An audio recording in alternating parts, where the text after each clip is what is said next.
2017, they claim that 50% of the population will have these symptoms. Right now, it's much lower than that. I like to use a very conservative estimate. I think 3% of the population is extremely sensitive to the point that they cannot be in this room with the type of lighting that we have here without being very, very sick.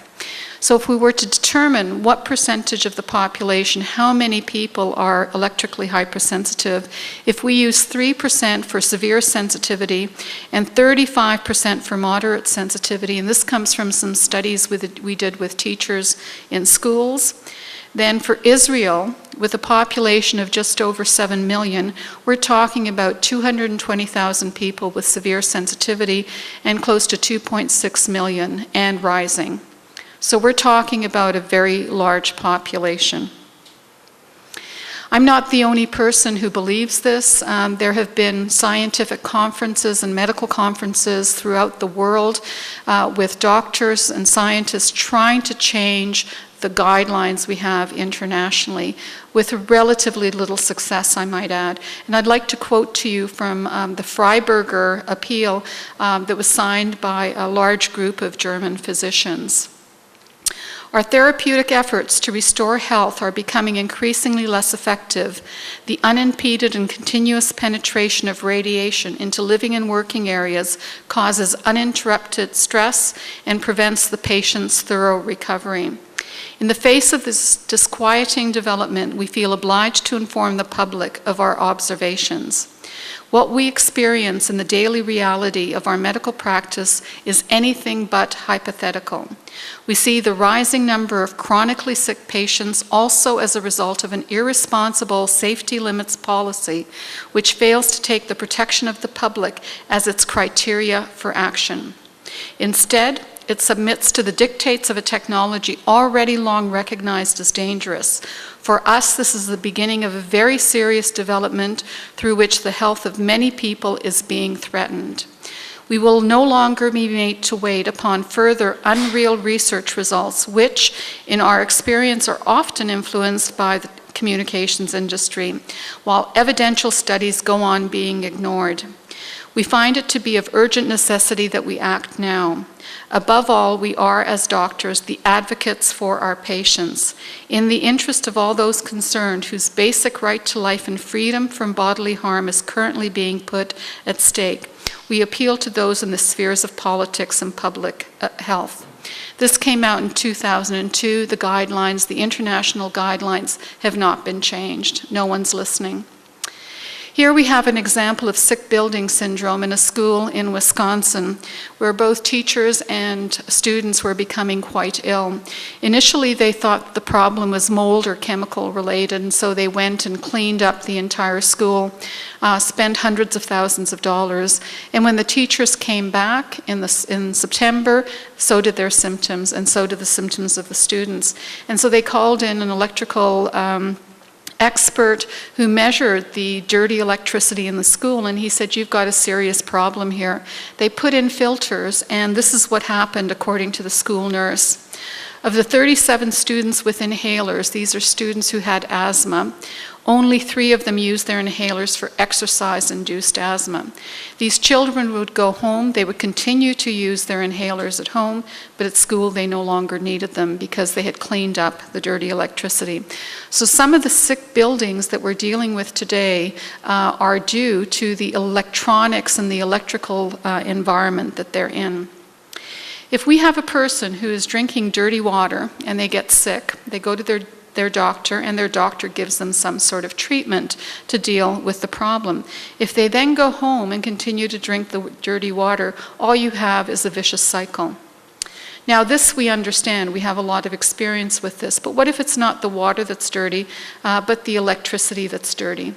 The same thing happens. You go to your doctor, you have certain symptoms, they give you something to deal with those symptoms, you go back into a dirty environment electromagnetically, and you're sick again. So we have to start cleaning up the water. Makes a lot of sense. We have to start cleaning up the electromagnetic environment. So this is really a concept of electromagnetic hygiene, and that's true for schools and homes and places of work. It's also true for doctors' offices. So if you have people coming into your office, you want to make sure that there's nothing in that office that is going to make your patient sick. If you had people coming to you who have chemical sensitivity, you certainly wouldn't be wearing perfume or shaving lotion because that could adversely affect them. And the same thing has to happen with the electromagnetic environment. And these are some key questions that I would encourage you to ask your patients who come in who are ill. Do they use cordless phones or cell phones? And if they do they have headaches? Do they have any of those symptoms? Do they have wireless routers in their home or any other type of wireless technology? Do they have compact fluorescent light bulbs? If they do, get rid of them for at least a week, see if any of their symptoms go away. If they're sensitive to the light bulbs, they'll notice a difference within 1 or 2 days.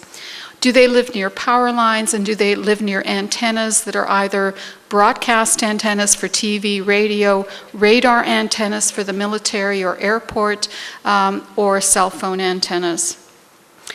What you can do in the short term is you can reduce your exposure without having to do anything about the antennas. There's material you can buy. This is an example. It's called Swiss Shield. It has silver fabric fibers in it, and you can put it as a canopy around your bed and reduce your exposure, get a good night's sleep, and then be able to deal with the exposure the next day.